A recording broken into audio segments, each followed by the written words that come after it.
Olá pessoal, estamos aqui para a nossa primeira videoaula, né, nessa nova metodologia aí que estamos adotando. Sabemos que estamos vivendo um momento difícil, né, um momento totalmente diferente daquilo que a gente já imaginou sequer viver. Sabemos que estamos vivendo um momento em que entrará para a história do mundo, né, assim como outras diversas pandemias que a gente já teve, mas 2020 entra para a história.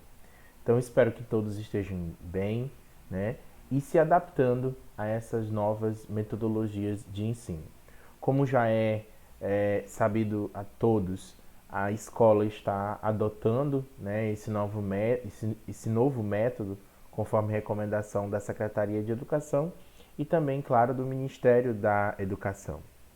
Então, que a gente possa passar também, né, a se dedicar a isso, pois mesmo não estando efetivamente na sala de aula, mas nós estamos se dedicando a um processo de ensino e de aprendizagem, certo?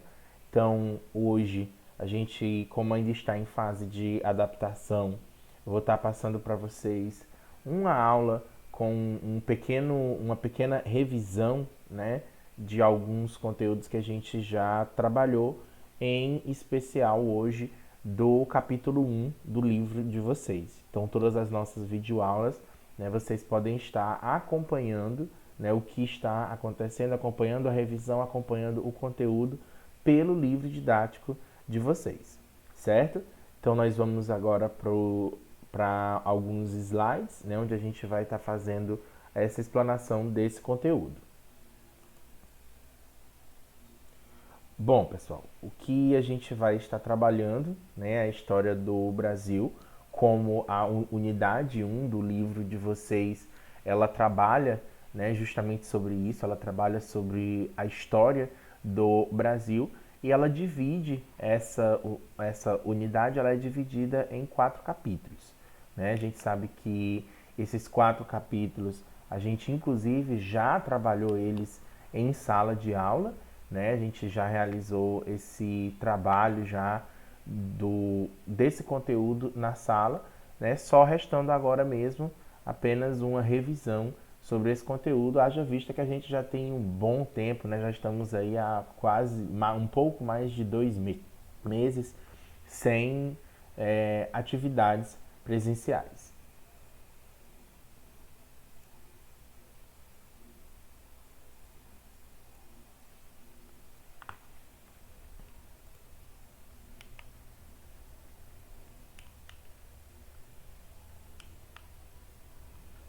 Só um instante. Então vamos lá. O primeiro capítulo, né, que é o capítulo 1 que a gente vai trabalhar nessa aula, é a proclamação da República. A gente vai trabalhar posteriormente a Primeira República, a Era Vargas e os movimentos sociais, movimentos negros, indígenas e de mulheres. Como eu já havia colocado antes, né, a gente já trabalhou esses 4 conteúdos, esses 4 capítulos dessa unidade. Até mesmo porque quando a questão da pandemia se instaurou, a gente já estava aí um pouco mais de meados do mês de abril, março, perdão, tendo em vista que as nossas avaliações elas já seriam realizadas em abril, né? Então a gente já havia trabalhado, teve toda aquela questão dos seminários em que vocês trabalharam esses conteúdos, certo? Bom, tenho algumas orientações gerais para poder passar para vocês antes da gente iniciar esse conteúdo, que é o que eu já tenho passado, né? Não apenas no modo PDF, mas quero passar também aqui para que vocês estejam mais cientes, para que a gente consiga mais se organizar. Dedique-se ao estudo do material, né? A gente tem todo um trabalho de estar preparando um material que se torne mais intuitivo para vocês. Então, a gente pede que vocês possam se dedicar, tire aí um pouquinho do tempo. A educação à distância, né, que é a base para esse ensino remoto que nós estamos tendo agora, ela exige que o aluno ele se dedique, né, que ele tire um tempo para que ele possa se dedicar a, a esse ao estudo do material, ao estudo do que é enviado para ele, né? Então a gente pede que vocês também possam tirar ali um tempo, né, preferencialmente à tarde, para que vocês consigam manter essa rotina de estudo de vocês, né, para que o cérebro de vocês ele possa continuar a perceber que vocês estão em uma rotina de estudo. Né? Então, eu recomendo que vocês tirem na parte da tarde, que já seria um período que vocês estariam lá na escola, caso a gente estivesse com atividades presenciais, e vocês possam estar, né, fazendo o estudo, não apenas do meu material, né, mas também do material de outros professores que todos os dias preparam e enviam as atividades para vocês. É, mais uma vez, salientar, né, a utilização do livro didático para poder acompanhar o estudo. Mesmo a gente não estando em sala de aula, mas vocês, a gente vai continuar seguindo o cronograma de conteúdo que a gente já havia estabelecido. Né? Então, durante os vídeos ou até mesmo para responder os questionários que a gente vai estar enviando, vocês podem estar, né, podem e devem estar utilizando o livro didático como apoio para vocês.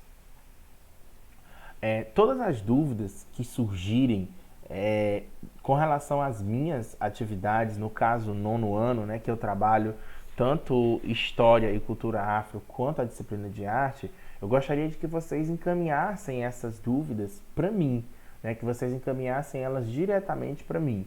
Então, tá aí, tá aparecendo na tela para vocês o meu e-mail, tá aparecendo também o meu número de WhatsApp, e vocês podem estar tirando essas dúvidas diretamente comigo, sem ter que estar incomodando um outro professor para poder estar fazendo isso. A gente ainda está em fase de adaptação, sabemos que eu só tenho contato direto com uma única sala, né, que é o nono ano B, se não me engano, isso, nono ano B, e o nono ano A eu não tenho acesso, né, ao grupo de alunos, né, e também como as outras salas. Então eu gostaria de pedir para que quando vocês tiverem alguma dúvida, vocês podem, né, claro, estar encaminhando essa dúvida diretamente para mim, para que a gente possa estar solucionando essa dúvida. Gostaria de salientar também uma outra questão, que seria os horários para atendimento, certo? Esses horários de atendimento é o horário que eu vou estar me disponibilizando para poder estar respondendo vocês ou no WhatsApp ou no e-mail, né? E tá passando algumas orientações. Se for necessário, gente, a gente pode fazer de tudo. A gente pode realizar, conversar mesmo via mensagem, a gente pode fazer uma chamada de áudio, a gente pode fazer uma chamada de vídeo desde que haja disponibilidade. Tudo no intuito de solucionar as dúvidas que vocês vierem a ter. Os horários de atendimento, eu estipulei os mesmos horários em que eu estaria na escola, ou seja, estarei me dedicando ao atendimento a vocês, os mesmos horários que eu me dedico a estar presente lá na escola. Que é o quê? Terça-feira, de 1h30 até as 5h30 da tarde, na quinta-feira, das 3 horas da tarde até as 5h30 da tarde, e na sexta-feira, de 1h30 até as 5h30 da tarde. O atendimento, né, ou a minha resposta em horários fora desse já combinado com vocês, ele está condicionado à minha disponibilidade. Por que eu coloquei isso? Porque tem gente, pessoal, que acaba que enviando mensagem para a gente às vezes meia-noite e ele quer que a gente responda ali de imediato. E aí vamos também ter uma certa noção das coisas, né? Tem gente que encaminha mensagem 1h da manhã, 2h da manhã. Agora mesmo na última atividade, mesmo eu já tendo enviado a questão dos horários de atendimento, teve muita gente encaminhando mensagem para mim na madrugada, né? Então a gente sabe que tem o povo que nunca lê as recomendações, vamos ver se agora, vendo, né, se torna mais fácil. Então nesses dias vocês podem estar fazendo os encaminhamentos de algumas dúvidas, certo? Para essa aula, na aula anterior eu enviei uma atividade, né? E vocês me devolveram com a fotografia dessa atividade produzida no caderno. Essa atividade nós vamos adotar uma metodologia diferente. Eu vou deixar na descrição do vídeo um link com um formulário, né? Esse formulário contém 10 questões sobre o conteúdo que a gente vai trabalhar hoje. E eu vou pedir para que vocês respondam esse questionário. Ou seja, para que vocês se dediquem a responder o questionário e não a transcrição para o caderno para estar me enviando as fotos. Professor, como é que o senhor vai saber se eu respondi ou não? Quando você responde o questionário, você vai colocar o seu nome completo e você vai colocar também a sala em que você participa, né? Se é o nono A ou no nono B, nesse caso aqui que nós estamos trabalhando com a disciplina de História. Então, quando você responder esse questionário, que você clicar lá no botãozinho submeter, eu vou receber uma notificação dizendo que você já respondeu esse questionário. E depois eu posso organizar, eu posso verificar quem foi que já respondeu e quem não respondeu. Ou seja, eu tenho um controle ainda muito maior do que pelo WhatsApp. E não preciso baixar imagem nenhuma e sobrecarregar a memória do meu celular, certo? Então, desde já, agradeço e peço mais uma vez, não deixem de responder ao questionário que eu vou deixar o link na descrição do vídeo. Bom, iniciando o nosso conteúdo, né, nós temos aqui a Proclamação da República e seus desdobramentos, que é o nosso capítulo 1, lá que vai estar no livro de vocês. A cronologia, a questão da forma de conteúdo, eu também coloquei conforme o livro de vocês, para que vocês não percebam um impacto tão grande, e que é o que a gente já tem o costume aí de estar trabalhando na sala de aula, certo? Bom, aqui nós temos uma imagem, né? Nós temos uma charge aí, que inclusive está também no livro de vocês, que é alguém aí derrubando o rei, né? Nós poderíamos dizer que isso aí seria Deodoro da Fonseca, né? Que está aí derrubando o rei Dom Pedro II. Ou seja, essa proclamação da República, ela nada mais é do que o início do período republicano, o início de república no Brasil e o fim do período da monarquia, né? E aí vocês podem me questionar, mas o que é república? A república é uma forma de governo baseada na escolha de um presidente, né? Da escolha de um representante por representantes ou pelo próprio povo. E aí nós temos dois tipos de eleição. A eleição indireta, quando não é escolhida diretamente pelo povo, né? E a eleição direta, que é quando o povo vota, quando o povo escolhe nas urnas, que é a forma que a gente tem hoje, né? A cada 4 anos a gente vai para as urnas para poder escolher presidente, escolher deputado, escolher governador, né? Então, e também posteriormente a cada 4 anos nós temos essa escolha também na questão municipal. Monarquia, perdão, né? Já que se falou de república, o que seria essa monarquia? A monarquia nada mais é do que um sistema, uma forma de governo em que o poder ele é passado como forma de herança, né? Então o rei ele recebe como herança da sua família o poder para governar, que no caso aí é o que acontecia com Dom Pedro II, aí no caso desde o descobrimento do Brasil, certo? Para que isso ocorresse, né, a gente vai ter aí o famoso Manifesto Republicano. O que seria esse Manifesto Republicano? O Manifesto Republicano era um agregado, né, era um conjunto, era uma organização onde pessoas se organizavam, né, se organizaram para poder pedir a República, né, porque a gente sabe que o sistema de governo da monarquia, ele estava instaurado no Brasil aí há mais de 300 anos, né? Então Portugal ainda comandava o Brasil aí por mais de 300 anos, e isso colocou em uma situação, né, um pouco complicada. O Brasil já tinha sido declarado independente, né? O Brasil já tinha passado pelo processo de independência, mas ainda era regido por portugueses, porque a monarquia ainda imperava no Brasil, ainda era o sistema de governo. Em meio a tudo isso, né, foi criado o Partido Republicano Paulista, e aí nós temos uma imagem do logo desse partido, que foi o principal partido responsável, né, por lutar, por correr atrás, por batalhar efetivamente para que essa república ela viesse a acontecer. a divisão do movimento republicano, né? Mesmo lutando pelos mesmos ideais, esse movimento republicano ele era dividido em 3 grupos. A gente, inclusive, já comentou isso de uma maneira mais abrangente, de uma maneira até mais clássica, na sala de aula, né? É, essa, esse movimento republicano ele estava dividido em 3 grupos. Esses 3 grupos eram o primeiro grupo era liderado pelo jornalista Quintino Bocaiúva, né? O segundo grupo era liderado pelo advogado Antônio Silva Jardim. E o terceiro grupo, liderado pelo Major Benjamin Constante. Aí aqui a gente tem aquilo que a gente já discutiu em sala de aula, né? Que é o que vocês podem questionar sobre quais as diferenças desses grupos. Bem, vamos lá.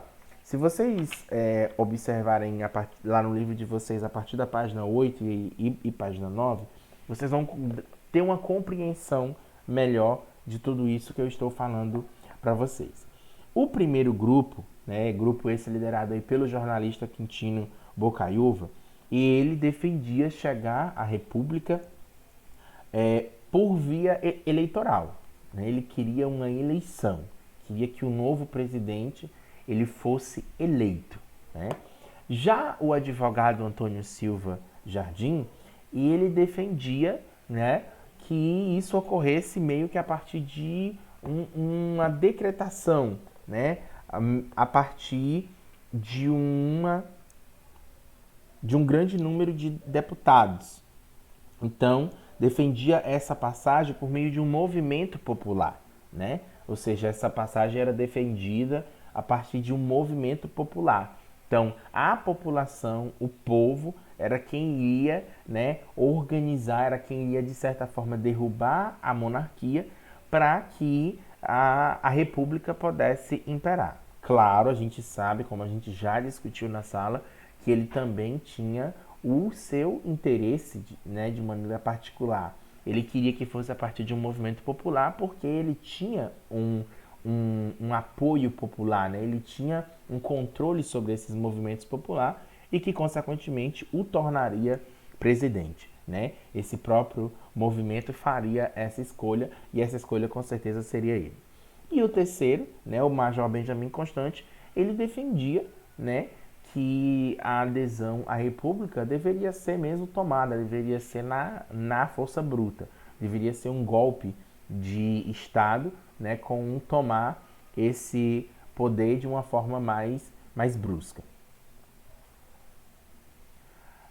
A gente também discutiu em sala que teve 2 questões, né, que foram fundamentais para desencadear o processo da República. Tivemos a questão religiosa e a questão militar.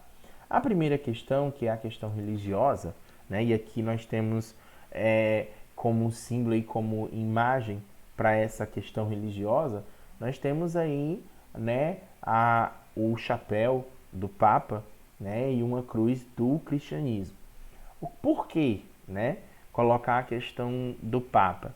Porque era quem tinha um contato mais, de certa forma, direto. A Igreja Católica era quem, digamos, comandava toda a época. Né? Outras religiões não eram basicamente nem sequer faladas na questão popular. Né? Então, por isso a escolha dessa imagem. E, né, a partir da Constituição de 1824, o governo ele tinha adquirido 2 poderes. Né? Um deles era um poder chamado de beneplácito. O que era esse beneplácito? Era o poder que, no caso, o direito, né, que o imperador ele tinha de barrar, né, o cumprimento das bulas papais no Brasil, certo? Então, o que seria efetivamente essa bula papal? A bula papal, ela nada mais é do que uma recomendação, né, do Papa aos fiéis católicos. Então, Dom Pedro I, nesse caso o imperador, ele tinha, né, o poder, ele tinha o direito, inclusive garantido a partir da Constituição de 1824, de barrar, né? Ou seja, de não aderir, de não implementar as recomendações que o Papa enviasse para o Brasil. Tivemos também o segundo direito, né, o segundo poder atribuído aí à questão do imperador, que foi o padroado. O que seria, o que foi o padroado? O padroado ele era o direito em que o imperador tinha de nomear os bispos, né? Ou seja, ele podia indicar quem era que ele queria aí comandando, quem era que ele queria sendo bispo das igrejas. Ou seja, a igreja estava meio que de certa forma submissa também ao império. E, né, como problema para que levasse, né, porque a questão religiosa foi um problema para a monarquia, é porque Dom Pedro, né, como muitos bispos, estavam chateados, né, pelo fato de Dom Pedro estar barrando as recomendações, as bulas papais de serem implementadas no Brasil. Alguns bispos eles ficaram chateados, né, e começaram a criticar o governo, começaram a se colocar contra, né, a monarquia, contra o imperador. Então, Dom Pedro manda, então, consequentemente, prender os bispos, né, com essa prisão, inclusive muitas famílias, principalmente aquelas famílias mais conservadoras, passaram a achar isso um absurdo, né? Então a questão religiosa ela começa a sofrer a questão do impacto social sobre as pessoas. Muitas pessoas começaram a achar isso um absurdo, né? Como é que Dom Pedro podia mandar então prender os bispos? E começaram então a criticar, né, todos os opositores começaram a criticar Dom Pedro e a manchar a imagem. Qual era a crítica? O que se queria colocar na cabeça do povo? Queria se colocar na cabeça do povo que como é que a bula papal, que a recomendação maior que o Papa tem para o povo, né, Dom Pedro estava barrando. Claro, a gente sabe que as bulas papais elas recomendavam principalmente, né, o distanciamento da igreja com a maçonaria. Mas Dom Pedro não queria isso por quê? Porque Dom Pedro tinha uma relação estreita, ou seja, Dom Pedro era amigo de líderes da maçonaria, né? Então, como Dom Pedro estava ligado à maçonaria e a maçonaria tinha um certo poder, principalmente um poder econômico, Dom Pedro não queria, consequentemente, se distanciar dessa maçonaria. Mas as bulas papais recomendavam o contrário.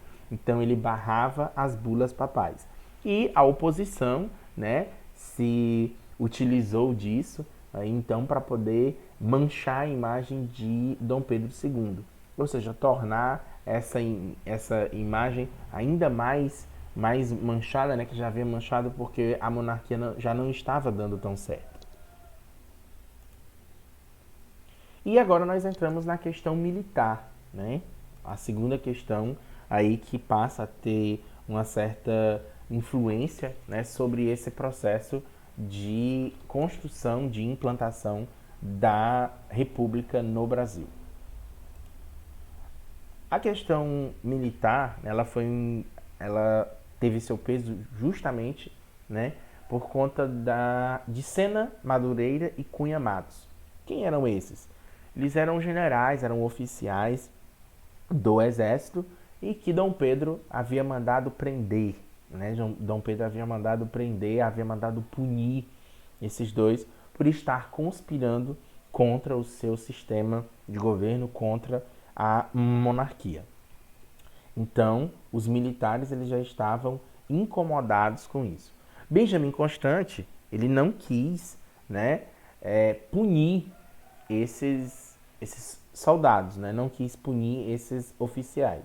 E, consequentemente, também não caiu nas graças de Dom Pedro. E Benjamin Constant ele vai até o Rio de Janeiro, né? E lá ele se reúne com o que é chamado de mocidade militar. Quem era essa mocidade militar? A mocidade militar eram jovens de até 30 anos, né, que possuíam uma escolaridade, né, preferencialmente jovens que tinham uma escolaridade de nível superior. A gente sabe que naquela época isso estava restrito aí principalmente aos filhos, né, de grandes produtores de cafés. Nem filhos de pequenos produtores tinham essa oportunidade, né, de ter um curso de nível superior. E essa mocidade militar, consequentemente, todos formados por homens. E, né, já que passamos por todo esse período, já que vivemos, né, todas as questões que influenciaram para a proclamação da República, temos aqui a efetiva proclamação da República. República aí demonstrada, né, caracterizada por uma mulher, né, que está aí com os ramos de oliveira, né, caracterizado, ramos de louro, perdão, caracterizando a questão de um novo sistema de governo, de um sistema de governo mais eficiente. A Lei Áurea, né, aparece aqui porque para que a gente possa chegar à efetividade da proclamação da República em 15 de novembro de 1889, a gente tem que voltar aí basicamente um ano antes. Então, em 1888, a princesa Isabel, ela declarou, né, ela aboliu a escravatura no Brasil. Isso provocou ainda mais descontentamento dos produtores de café, principalmente com a monarquia, né, com Dom Pedro I. Então, pensem, os produtores de cafés, né, eles produziam, tinham seus altos lucros, principalmente por conta do trabalho escravo, aonde eles submetiam os escravos a situações, né, completamente insalubres, né, a condições de trabalho completamente desumanas, e essa exposição, né, fazia com que os gastos dele com o pessoal, o gasto com mão de obra, fosse muito pouco. Então os lucros eram consequentemente bem mais elevados. As jornadas de trabalho eram completamente exaustivas. Com a princesa Isabel assinando a Lei Áurea e dando a abolição, tornando os escravos livres, né, muita gente, principalmente os produtores, eles não ficaram satisfeitos. Por quê? Porque eles perderam. Eles simplesmente tiveram que libertar os escravos sem receber nada em troca por isso, né? Não havia, o Estado não recompôs, né? Não pagou para os fazendeiros, para os produtores, para libertarem os seus escravos. Então isso provocou uma grande insatisfação por parte dos produtores.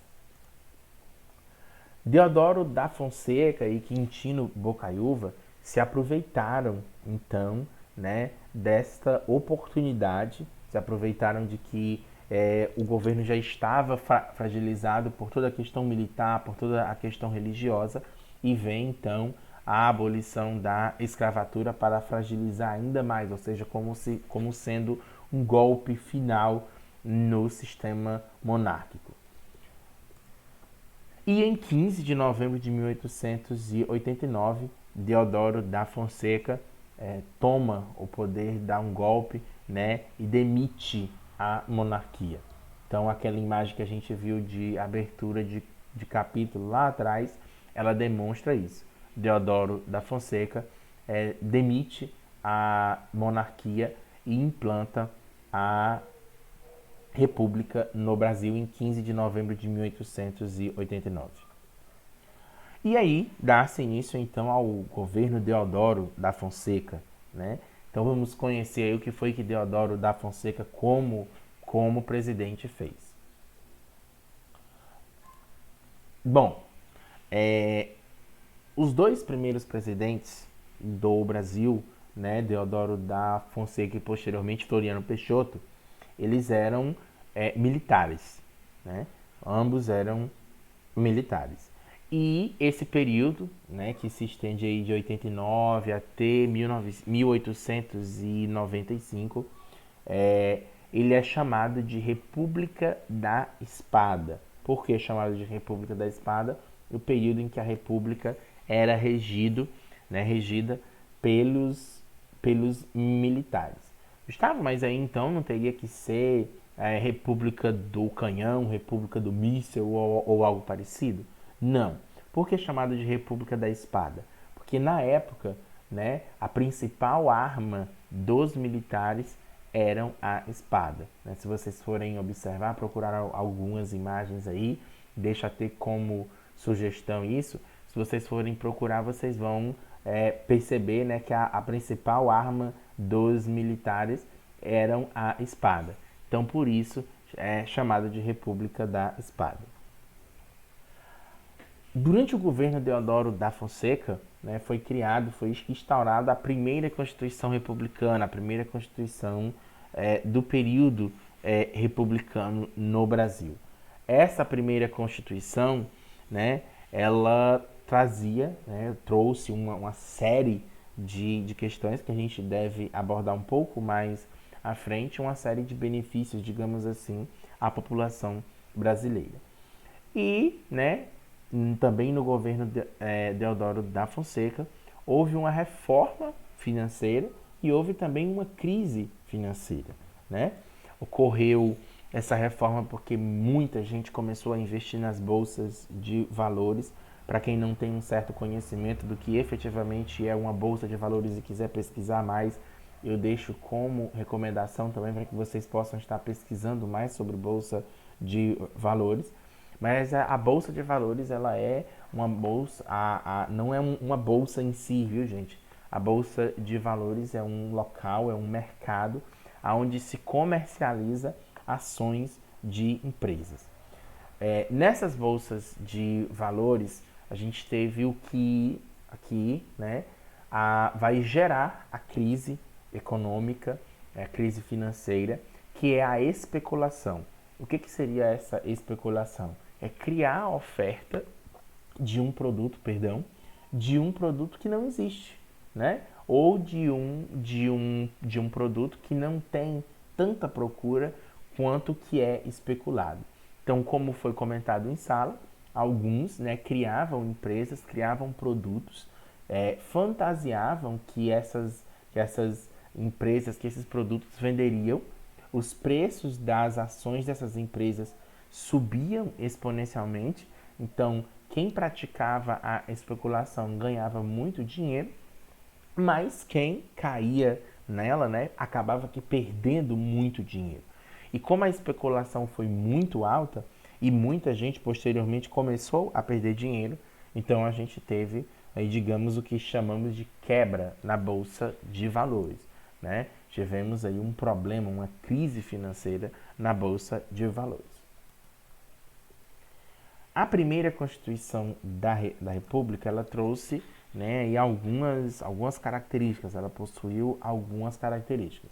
Aí nós temos a imagem, né, da primeira Constituição, chamado ainda de Estados Unidos do Brasil, né, que foi aí promulgada em 24 de fevereiro de 1891 pelo Congresso Constituinte no Rio de Janeiro.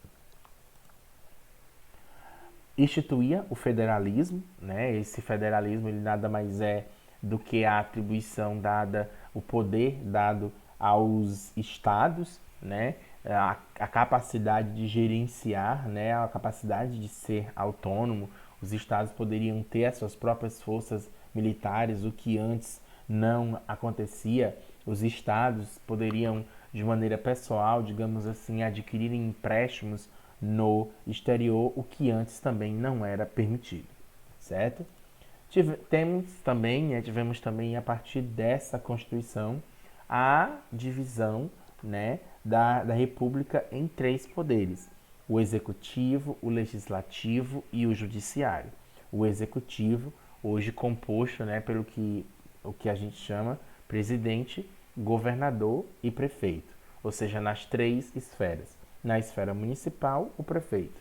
Na esfera estadual, o governador. Na esfera federal, o presidente. Então, esses são quem compõe o executivo. O legislativo ele é composto na esfera municipal pelos vereadores, na esfera estadual pelos deputados e deputados estaduais e na esfera federal pelos deputados federais e pelos senadores, certo? E o judiciário composto, né, óbvio, pelos juízes e pelo pessoal voltado aí ao direito, ao cumprimento, né, de zelar pelo direito, pelas leis que são produzidas pelo legislativo. Nessa Constituição também houve a separação da igreja, ou seja, a igreja ela se separou do Estado, né? Então a Igreja Católica ela foi separada do Estado, perdendo aí consequentemente também muitos poderes que a igreja detinha. E universalizou o voto masculino, né? Apenas homens a partir de 21 anos, né, que tinham um certo conhecimento e ele poderia votar, né? Ainda não era todos os homens, né? Estava universalizado, mas entre aspas, né? Não podemos dizer que aí era um voto completamente universal. Era masculino e mesmo sendo masculino apenas a partir de 21 anos e que tivesse um certo grau de instrução. E realizou, né, colocou a primeira eleição indireta no Brasil, né? Como que essa primeira eleição, como que foi essa eleição indireta? Representantes do povo escolheram o presidente, né? E diferente do que é hoje no Brasil, né, aonde o presidente ele já se candidata com um vice escolhido por ele, naquela época eram dois cargos diferentes. Né? Tinha o cargo de presidente, onde se candidatava ao cargo de presidente e se registrava, né, uma outra pessoa podia se registrar ao cargo de vice-presidente. Nessa primeira eleição indireta, inclusive, a gente teve a eleição de um presidente e de um vice que era oposição declarada ao que estava sendo eleito presidente. A gente também vai compreender melhor isso um pouco aqui mais na frente. Deodoro da Fonseca, né, irritado aí com tudo que estava acontecendo, né, ele mandou fechar o Congresso, né? O Congresso estava se colocando contra, né, os seus preceitos, se colocando contra as suas vontades, e ele então mandou fechar o Congresso. Com o fechamento do Congresso, a gente teve aí o que foi chamado de Primeira Revolta da Armada, onde militares ameaçaram bombardear o Rio de Janeiro, então capital do governo. Já no governo Floriano Peixoto, né, aí a imagem de Floriano Peixoto, foi instituído um novo governo. Né? Então, Deodoro da Fonseca, a partir da primeira revolta da Armada, quando ameaça bombardear o Rio de Janeiro, eles exigem a renúncia de Deodoro da Fonseca. Deodoro da Fonseca se acovarda e renuncia ao cargo, né, com medo de ser bombardeado pelas forças militares. E então renuncia e Floriano Peixoto, né, que era o seu vice eleito, mas também declarado opositor a ele assume o poder, né, assume o governo e instaura um novo governo. Né, reabre o Congresso, né, para poder também satisfazer a vontade de muitos. E nessa reabertura do Congresso, né, mesmo assim, muitos ainda continuavam insatisfeitos. E é declarado, então, a Segunda Revolta da Armada. Essa Segunda Revolta da Armada, ao contrário da primeira, que ameaçou bombardear o Rio de Janeiro, a Segunda Revolta chegou a bombardear. Só que Floriano Peixoto era diferente de Deodoro da Fonseca. Floriano Peixoto não colocou um pé atrás. Floriano Peixoto disse não irei renunciar e posso vencer a essa guerra. Com a reabertura do Congresso, Floriano Peixoto tinha feito muitas amizades e tinha feito amizade principalmente com os produtores de café de São Paulo. E, né, como Floriano Peixoto passou a ser querido, né, digamos assim, nós tivemos um sistema de governo, nós tivemos aí uma ascensão do que chamamos de florianismo. O que seria esse florianismo? Né? A adesão do povo maciça, o querer do povo maciço do sistema de governo instaurado por Floriano Peixoto. Gostaria de agradecer pela atenção, né? Vamos continuar o assunto aí na próxima aula, né? Essa próxima aula aí nós vamos trabalhar capítulo 2 e capítulo 3, né? E vamos dar início. Vamos dar início, né, a essa explicação, vamos dar início à conclusão da revisão do nosso conteúdo, certo?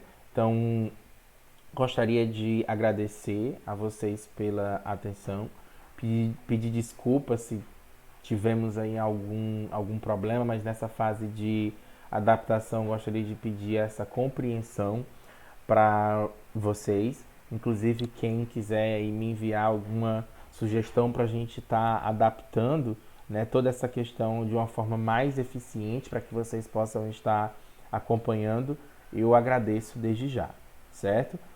Gostaria de mais uma vez pedir para vocês que vocês possam responder ao questionário que eu vou deixar na descrição do vídeo. Para quem não for acessar efetivamente o vídeo, eu vou deixar também o link do questionário lá nas recomendações das atividades que eu vou estar enviando no grupo e pedir para que vocês possam deixar, né, enviar alguma dúvida, alguma coisa que vocês tiveram diretamente para mim, né, não está incomodando os outros professores com isso, certo?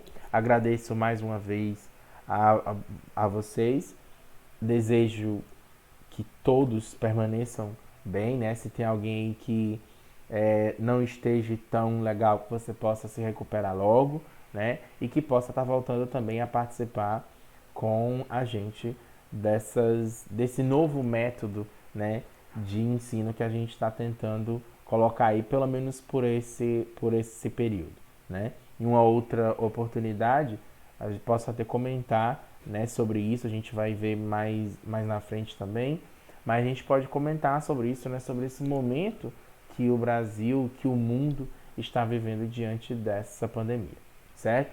Muito obrigado, fiquem com Deus e até a próxima aula.